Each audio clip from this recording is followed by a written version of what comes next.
Do you want to build your profile on LinkedIn, but the idea of publicly sharing your own thoughts and ideas is terrifying?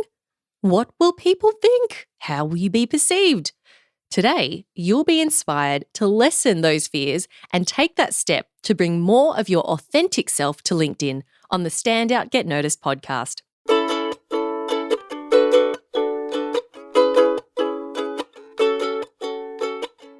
Hi there, Rockstar, and welcome to episode 285 of Stand Out, Get Noticed. I'm Christina Canters, communication skills trainer, speaker, and MC. I am super excited for you to meet my guest this week, the fabulous Karen Tisdell, who is a LinkedIn expert, profile writer, and also a LinkedIn top voice. She's got over 20,000 followers on LinkedIn. So she absolutely knows what she's talking about. And Karen is here to share why it's so important to bring your true self to LinkedIn. Well, she's going to share what holds people back and some tips and tricks that you can implement right now to start building a stronger LinkedIn profile.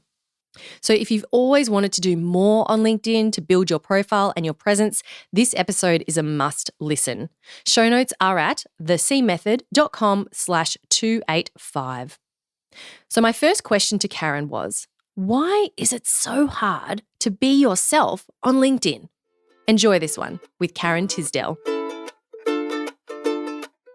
What I hear from my clients all the time, and I think it's hard for people like you and I because, we're quite comfortable being in the public eye and we're often standing on stages. You're producing podcasts, I'm producing content all the time on LinkedIn. So I'm quite used to being in the public eye. But a lot of my clients say to me, oh, but everybody will see it. I'm like, yeah, it's kind of the point. And I think and I think it's that overthinking it and the whole, oh my gosh, it's got to be so perfect. And I think what a lot of people don't realize is that nobody's printing off your profile and looking at it word by word and then looking at it again the next week and the week after that. Nobody's doing that. So I think if you're an employee or even a business owner, you can perfect it incrementally. It's all about moving your profile towards who you want to be, not going, oh my gosh, it's got to be so perfect, and then I put it up. Of course, it can't have spelling errors and things like that, but we are all a work in progress, aren't we? And I think people expect their profile to project who they're going to be in 10 years' time. It needs to be so perfect, and I think it can be a work in progress. Yeah, absolutely. Karen, when you first started posting on LinkedIn, how long ago was that? That was 2010 was my first post. Yeah. And I probably really hit my strides about 2013. So I started sort of writing articles and things like that. So I think I've only got one article that's on my LinkedIn profile that goes back that far. I think I deleted some of my earlier articles because they're just so embarrassing. But we all have to start somewhere, right? And I think it's just about it taking a while to find your voice, so it can take a long time before you go, yeah, that feels okay. And getting comfortable with the uncomfortable, which, my gosh, we've had a whole year of that, haven't we? Absolutely. Getting comfortable with being uncomfortable. So when you first started, Karen, what was your voice like back then? And how did you feel about putting yourself out there on social media? I knew that if I wanted to attract the work that I wanted, I knew that it was always about if and how I was remembered. I think I've been really lucky to be remarkably average looking, to be 5'4", Caucasian, brown hair. Just, I think all through my school years, all through my life, I've always kind of looked like everybody else. And I have so many people saying, I have a friend who looks like you, or, something like that. Okay. So I think having the sort of face that's not very memorable, I knew really young that you had to have an impression, you had to have presence. And I think that so many of us struggle to have presence in person because it feels excruciating to pull attention to you. But what I loved about LinkedIn, and where I think it is fantastic for introverts out there, is that you can really curate how you want to come across. You can change yourself incrementally and change your profile incrementally and really grow how you're managing if and how people think of you. So I always had that front of mind. I always thought I have to be on here. I have to stand out. But I think when I was first writing, I felt I had to be quite formal. Mm. And I think it took me a long time, and following a writer called Angie King, who spoke a lot about using your authentic voice and just, turning up as yourself. So, when I look at my earlier articles, I wasn't using the word I or you. Right. I was talking as if I was a company, like a product. And times have changed so much in 10 years. I mean, now you've got advertisements for Jim Beam, making Jim Beam sound like he's a person, like born in Tennessee, raised everywhere. Have you seen that? I think even advertising is, it's personalizing products. And so I think people need to show up as themselves using a very conversational tone. Can you give me an example of the type of language that you would use that's very like company focused or sounds like a company? I think instead of, when you're writing a LinkedIn profile, particularly that about section, not using words like I do not, but writing don't.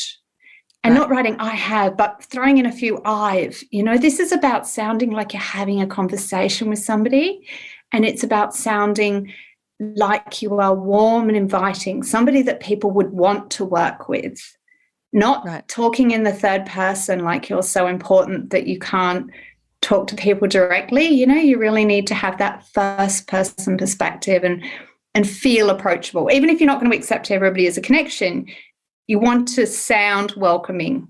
Why do you think people feel like they have to be so formal on LinkedIn? Because I don't think people are that way on Facebook or Instagram. I think it's our history, but I see this even in younger people. I mean, I grew up in the 1980s. When I was growing up in the 1980s, it was all about big shoulder pads, and it was all about leave your emotions at the door. And I think Brené Brown, talking about who she is, Simon Sinek talking about your why. I think we're a lot more educated and warmer now around being ourselves. And I think this certainly has been a year of being a lot more authentic and a lot more vulnerable and having a lot more courageous conversations.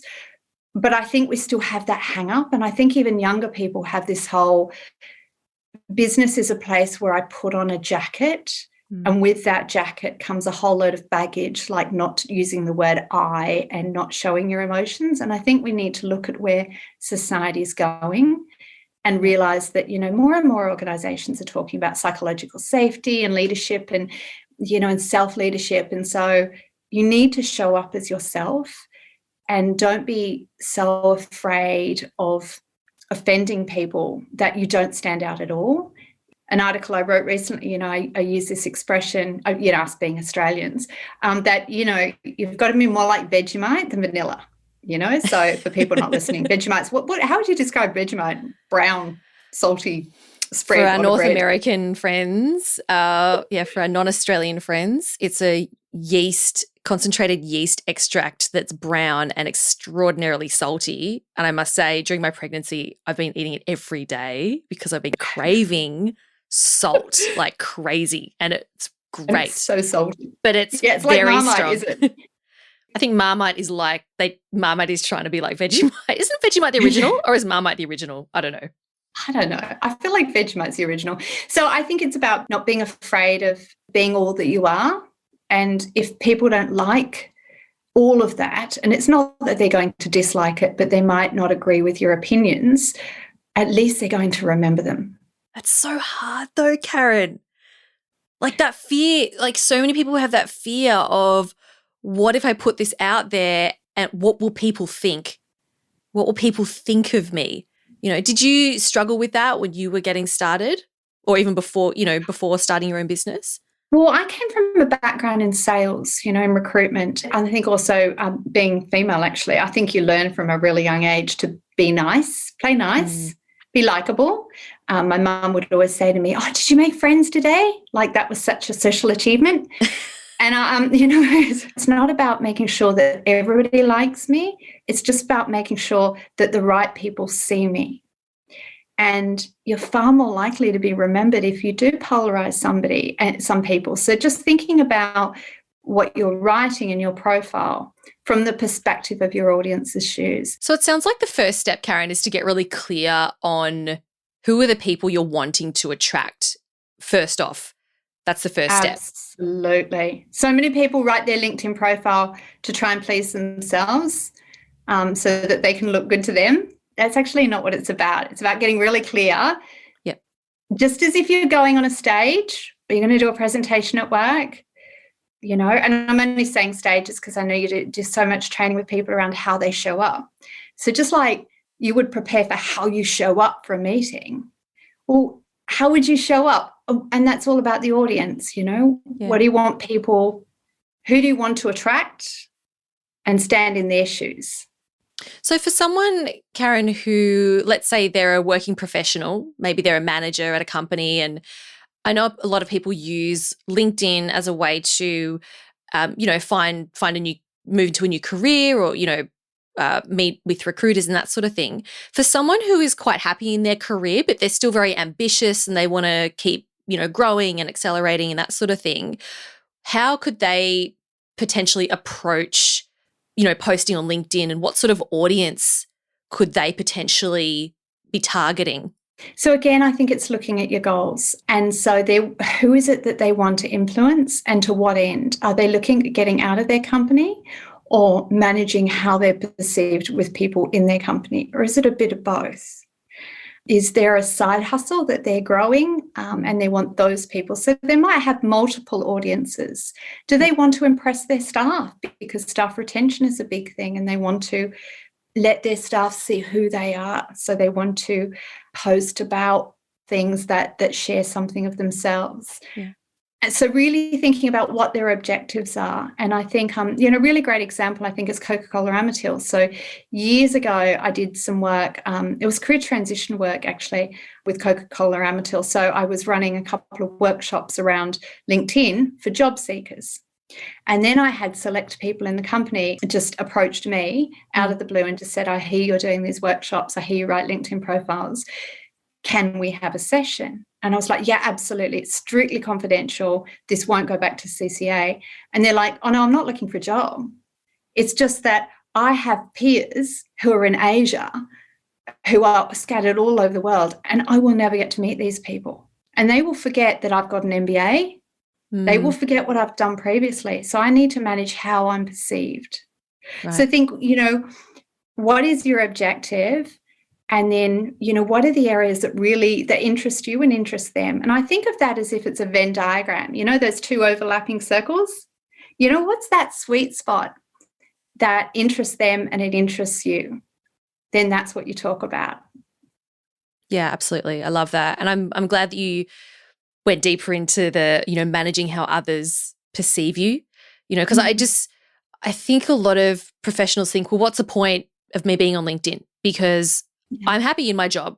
I'm not looking to change jobs. I think it's purely a job seeking platform.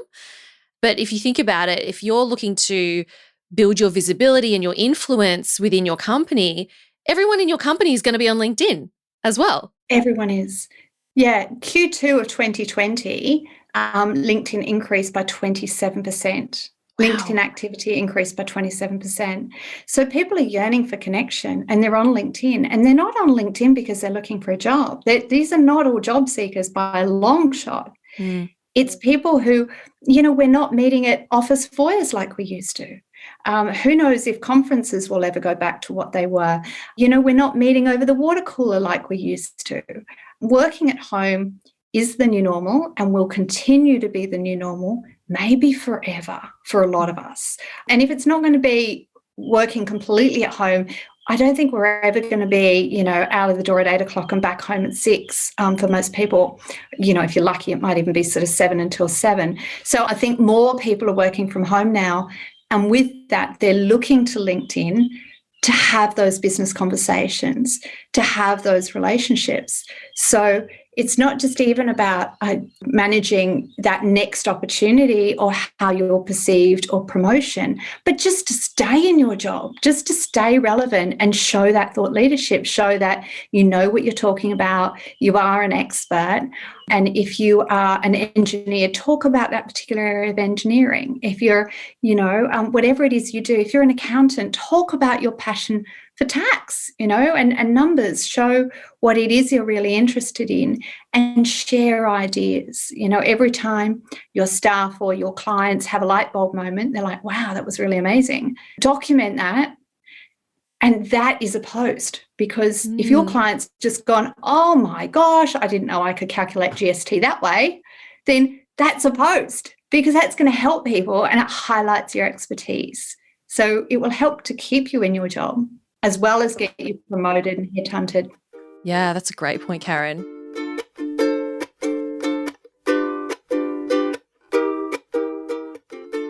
You know, in Australia, and I know New Zealand as well, we have this wonderful thing called tall poppy syndrome, where people don't want to look like they're bragging and they want to seem modest. And we fear that if we put a post out there and say, look what I've done, look how good I am, then people are just going to cut us down. What are your tips for people who are struggling with that idea of self-promotion? I actually, and this might be something you disagree with, and I'd love to hear if it is. You know, I'm sure your listeners would love that. Well, you're about to be Vegemite, right? Yeah, but I'll let you know if I like it or not. I actually think don't self-promote. Don't self-promote. Instead, share information, share ideas. You know, so I think we do have this tall puppy syndrome, and you hear it on LinkedIn globally. People talk about the hashtag humble brag. You know, humble brag. You know, so I think instead of showing or telling people, you know, I've done this and I've done that and I've won these awards, you can put it up there.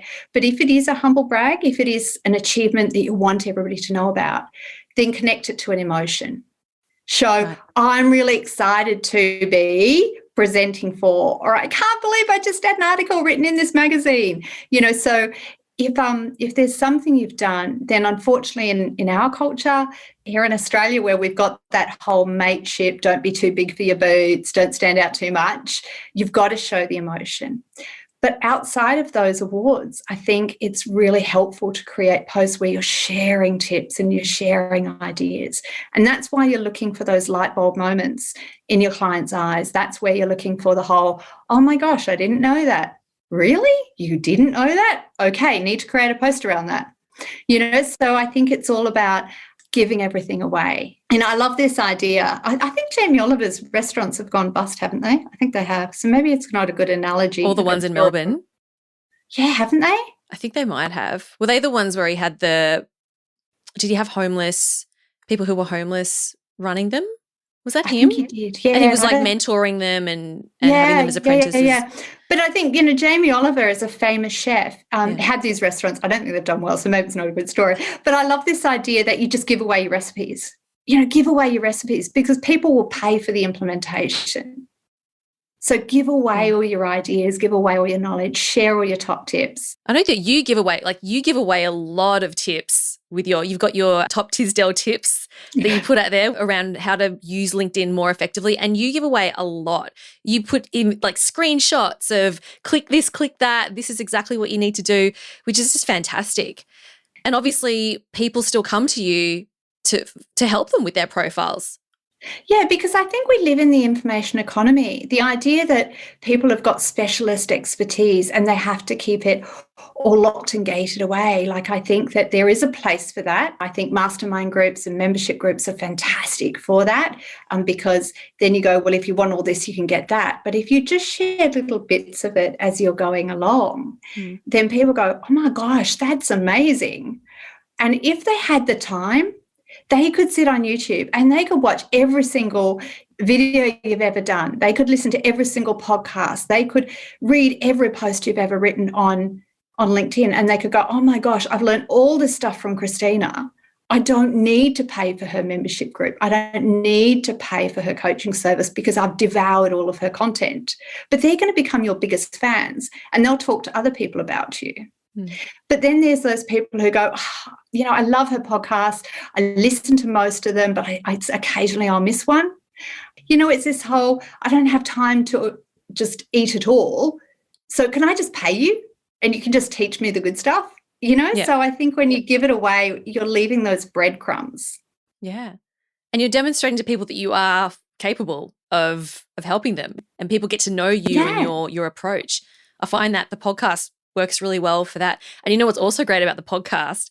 People will hear a guest on my show and then write to me and say, oh, I listened to that storytelling episode that you did. Can you coach me? And it's like, I wasn't even the expert, you know, to quote unquote, on that episode, but it's still by association that people find value in it through the guests. Yeah, I think you're selling yourself a bit short there. I think you offer amazing tidbits.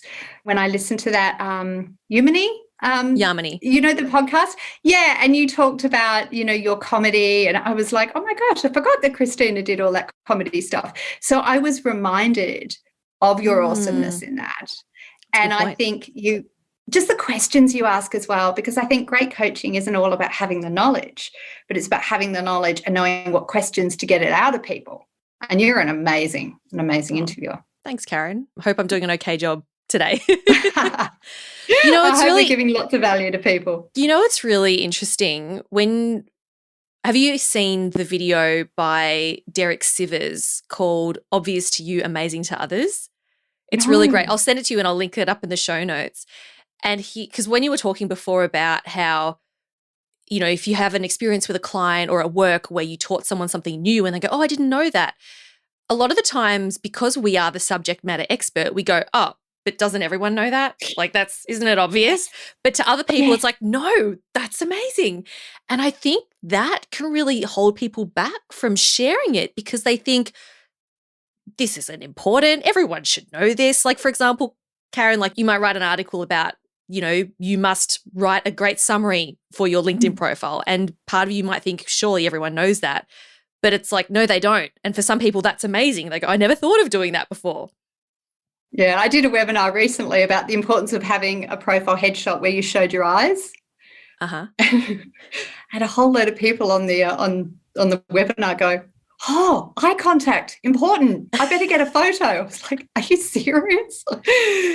So for me, at the end of everything I do, particularly one-on-one coaching, I'm always like, of everything we covered today, what did you find most helpful or most surprising? And I'm documenting their answers. And that's post ideas because and they come out with things like, eye contact in a headshot photo. And I'm like, really? Okay, next post is going to be around don't put a whole body shot, make sure it's eye contact. Yeah, I love that. I would love to see that because it's not obvious to you. And that's where you've got to try and collect those nuggets and use Evernote or OneNote or even just carry a notebook with you. Or voice memo records and just, every time somebody goes, oh, that's amazing. Another thing I hear is that people say, oh, but everybody's already said that. And I love there's that quote, isn't there? Everything that's ever needs to be said has already been said, but people weren't listening properly the first time. I love that. That's great. And I think that's so true. And I think that, good information, it has to land the right way. And it also has to land at the same time, I told everybody earlier, I'm 47 this year and there's still things that I'm going, oh my gosh, I didn't know that. I think the older I get, the more I realize how little I know about life. And the more I'm waking up to things and going, oh, wow, whoever would have thought of that? Yeah. So I think just because I've heard something a million times doesn't mean I've actually really got it, like actually in my body understood it. So you might go, oh, but everybody's already said that. It's already been said. It's so obvious. Well, actually, it might not be obvious to everybody. And also, people might not have tuned into it before, or it might not have been the right time. Yep. So you just need to keep showing up, producing content. Just once or twice a week would be great, even just once a week, because you never know when somebody's going to have that, oh, my gosh, I never knew that. And you've just risen your how you're perceived in those people's eyes to expert. Absolutely. So it's just about consistently showing up. Let's say that you're working, as part of a big company or even a small company. If you post something, maybe your colleagues and team will read that and take it on board because it's you, because they know you personally. Whereas if it was some other random person, they might have been like, oh, who's this person? But because it's you, they'll actually listen. Yeah. So it doesn't matter if the content's not a brand new idea. It's something they'll take on board. Yeah, and also because it helps people to be aware of the company that you're working for. And so you become a brand advocate for the company. So I got an email that was really quite moving on Friday from a company that I'd done a couple of webinars for, and they're laying people off. They're making some people redundant, which is really quite sad. But the email that I got, LinkedIn message that I got was from somebody who said, look, I just wanted to reach out and say thanks because I took everything on board on your webinars. You know that I've been posting on LinkedIn. And when I approached them and said, will my role be one of the ones that is going to be made redundant? They said to me, no, because you have managed relationships internally in the company really well. And because of your posting on LinkedIn, you have a presence outside the company. Wow. And that is valuable to us. That's amazing. I just get shivers down my spine just thinking of it. I got shivers. Yeah, and she was like, you've just saved my job. And I'm like, oh my gosh, So all those people who thought, oh yeah, LinkedIn, whatever, you need to be a brand advocate. You need to talk about how much you like your company and the things you're learning. And, really, that helps the company. It's about being an influencer for your company, being a brand advocate for your company by showcasing the expertise, There's also this wonderful mortgage broker, Christian Stevens, and I remember seeing him at an event. And he came up to me and we were speaking, and there was somebody standing nearby, and the person standing nearby was just looking at Christian like he just thought Christian was amazing, like just, I was like, okay, clearly I'm not wanted here. So I kind of excused myself and stood back and sort of said, did you want to speak to Christian? He said, oh yeah, hi, thank you so much. He said, I just really admire everything you're doing. He said, I really would love to work for your company because your company is so cool. And, are there ever any openings? And Christian, he's so composed and so dapper. He's a mortgage broker. And he said, why do you think my company is really good? And he said, well, because you post about them all the time. So there must be a great company. I thought, light bulb moment. Again, it's all that brand advocacy, isn't it? Wow, that in itself is an incredibly compelling reason to have a presence and to be posting on LinkedIn even if you're not looking for a job, just to keep your job and to stay influential. And who knows where it can lead. Absolutely. I'm sure it could lead to, other opportunities and for you to be top of mind for promotions, for other opportunities, because they go, well, this person is clearly engaged, they care, they add so much value. And I think that's really key what you said there, Karen, about with the story of the lady who messaged you, that the company saw her value as not just being the work she did. I think that's absolutely critical. It's not just the work you do, it's also your ability to be an advocate for the company and to help the company build up the brand that it wants to build. Yeah, you're extending their brand footprint. And for it to be so recognised, just amazing. She'd even sort of snipped me some of what they said. So, yeah, just incredible. I also think it's really helpful in terms of, if anybody's thinking about pivoting or reinventing, do you have a few clients who come to you, Christina, who are wanting to sort of reinvent themselves? Is that sort of something that you do in your program? Potentially down the track. Yeah, there'll be people who come in who are thinking about it and they're thinking, I'm still in my company now, but down the track I want to do this stuff. And a lot of people will come to me because they want to build their communication and leadership skills in the role that they're at so that they can then prepare for that transition. Yeah. Yeah, I thought so.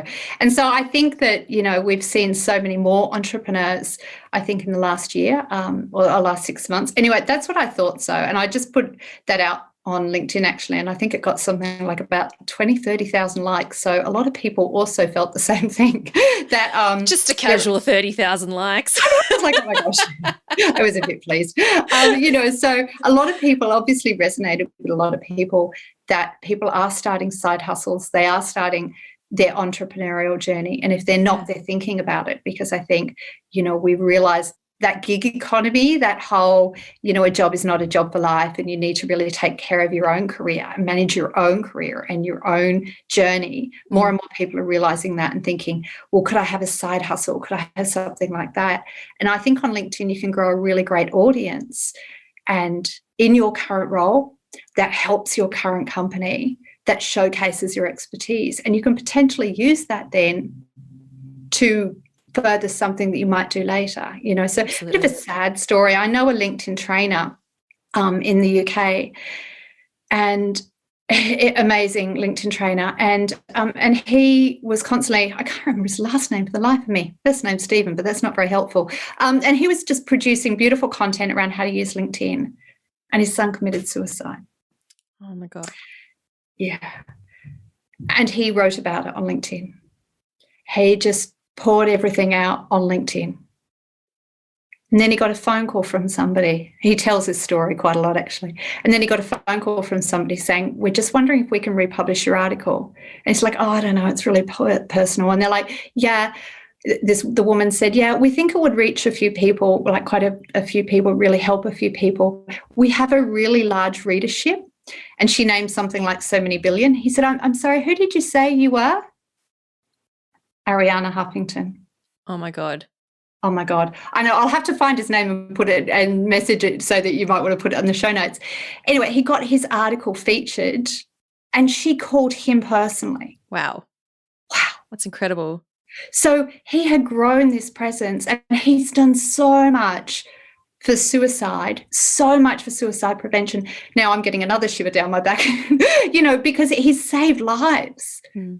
Didn't save his sons, but saved his lives and done so much because he shared his journey, and so he's taken that audience that he grew and used it for something else.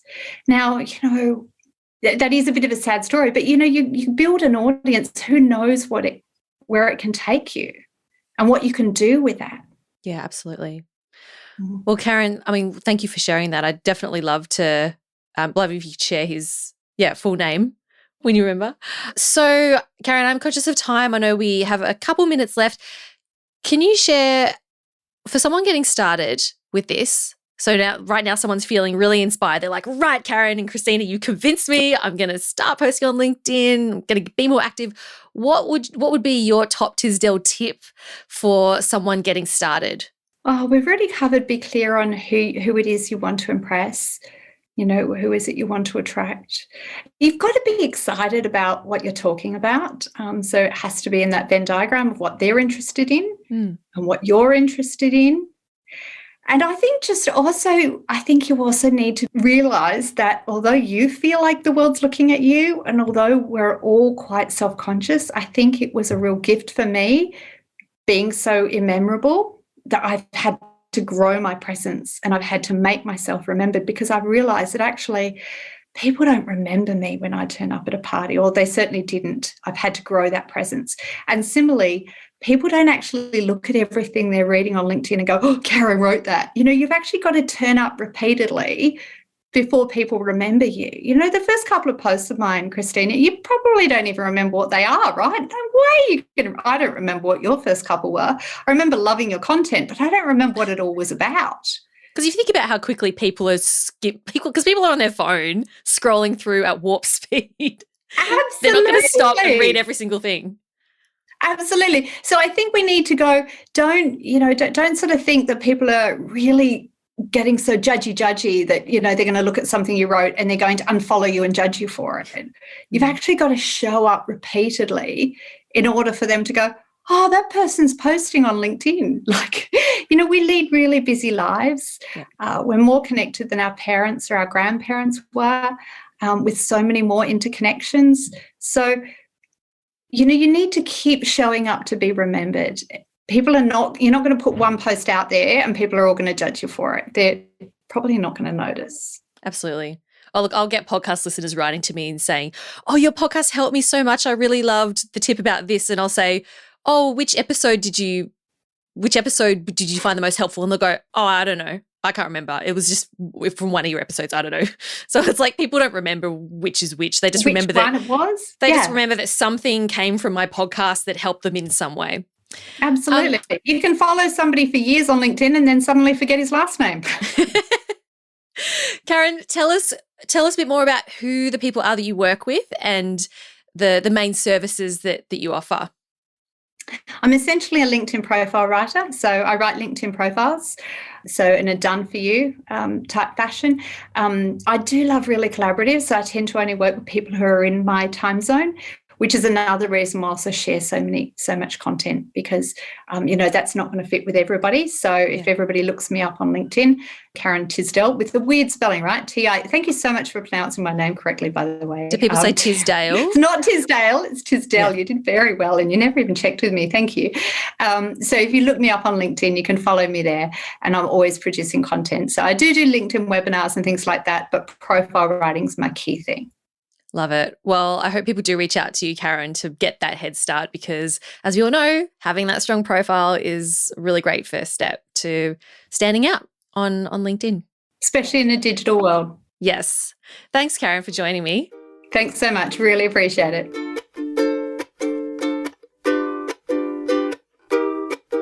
A big thanks to Karen Tisdell for being such a generous guest on the show this week. Make sure you go and stalk her LinkedIn profile to see what she writes on her About section, so you can just copy, obviously make it your own, don't just copy paste, but you get the idea of what a really great profile looks like.